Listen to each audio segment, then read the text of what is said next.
السلام عليكم ورحمة الله وبركاته. ازيكم حبايبي؟ عاملين ايه؟ يا رب تكونوا بخير. النهاردة ان شاء الله هنعمل مع بعض احلى واطعم بدنجان مخلل. هنعمله بطريقة سهلة جدا وبخلطة جبارة، وهيقعد معاكي لمدة حوالي شهر. يلا نبدأ مع بعض. بسم الله وعلى بركة رسول الله. اللهم صل وسلم وبارك على سيدنا محمد وعلى آله وصحبه وسلم. انا معايا بدنجان اسمر، انا غسلاه كويس وشايلة منه العنق بالشكل ده. ومعايا فلفل، ده هنخلله مع البتنجان. انا جبت حله حطيتها على النار، حطيت فيها ميه لحد ما غلت، ونزلت عليها ب ليمونايه فلقاها نصين بالشكل ده، وثلاث فصوص من الثوم، ومعلقه كبيره من البابريكا، وهحط معلقه صغيره من الملح. هنزل بقى بالبدنجان عشان هنسلقه، وهنزل عليهم بالفلفل. طبعا مش هنسلقه. لو انت هتخزنيه مثلا يقعد معاكي مثلا فترة اسبوعين 3 شهر، هتنزليه نص سوا. هنكبس عليه طبق، وهنسيبه كده لحد ما يستوي. طبعا اي طبق يتحط ينفع يتحط على النار. طبعا هنشوفه كده. طبعا انا مش عايزاه يستوي قوي عشان انا هخليه لمدة طويلة. هنزله كده نص سوا، يعني حوالي 3/4 سوا. هتطلعي كده بدنجانية، وهي هتضغطي كده عليها بالشوكة وتشوفيها استوت ولا لا. هو كده خلاص استوى معانا. طبعا انا عايزاه 3/4 سوا.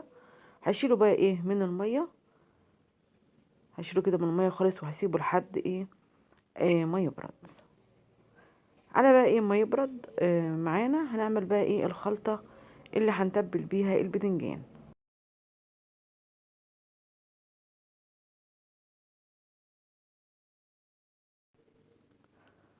انا شلته في صينية او مصفى لحد ما يبرد خالص. هنبدأ بقى نجهز الخلطة. انا معايا كبة الخلاط او شفشق الخلاط العادي. هحط فيه قرون فلفل احمر. طبعا لو مش ده حامي، لو مش حابة الحامي عادي هتحطي قرن فلفل احمر اللي هو الحلو. ومعاهم راس توم، وحوالي ليمونتين انا حطهم بقشرهم بس شايله منهم البذر. ومعايا كده حوالي ورقتين من النعناع. هاخد كده حوالي نص كوبايه من ميه سليق البدنجان. بس طبعا هنسيبها لحد ما تبرد خالص. هناخدها وهي بارده عشان بس تشغل لي الكبه بتاعتي.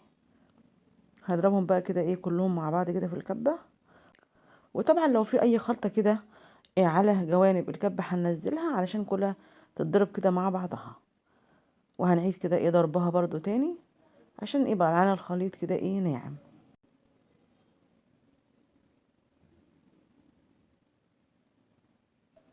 هنبدأ نملحها. هحط بقى التوابل. هحط كده معلقة صغيرة من الملح، او طبعا على حسب ما انتي عايزة. هحط كده معلقة صغيرة من البابريكا، ومعلقة كبيرة من الكمون، وحوالي معلقتين من الخل او 3 معالق. وهضيف عليهم معلقتين من الزيت، وهنقلبهم كده مع بعض. وكده تبقى معانا الخلطة او التتبيلة معانا جهزت. هنبدأ بقى نحشي البدنجان. انا كده جبت علبة كده نضيفة، او برطمان، او اي حاجة انت حابة تعملي فيها، بس اهم حاجة يكون نضيفة ومعقمة. هبدأ بقى افتح البدنجان بالشكل ده. طبعا انا ما فتحتوش قبل السليق عشان ما يتشربش مية. هنفتحه بعد ما نسلقه بالشكل ده. وبعد كده بقى هحشي البدنجان بالتوابل اللي احنا عملناها. بصراحة الخلطة دي في منتهى الجمال، ريحة وطعم فعلا ما اقولكوش، فعلا حكاية. هحشي كده البدنجان كله بالشكل ده.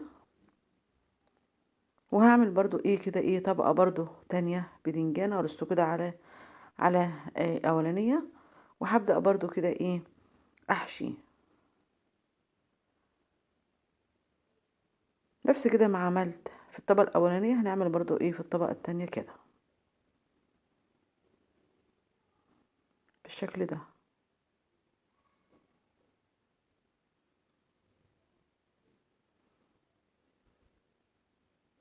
هبدأ برضو كده احشي برضو بالشكل دوت.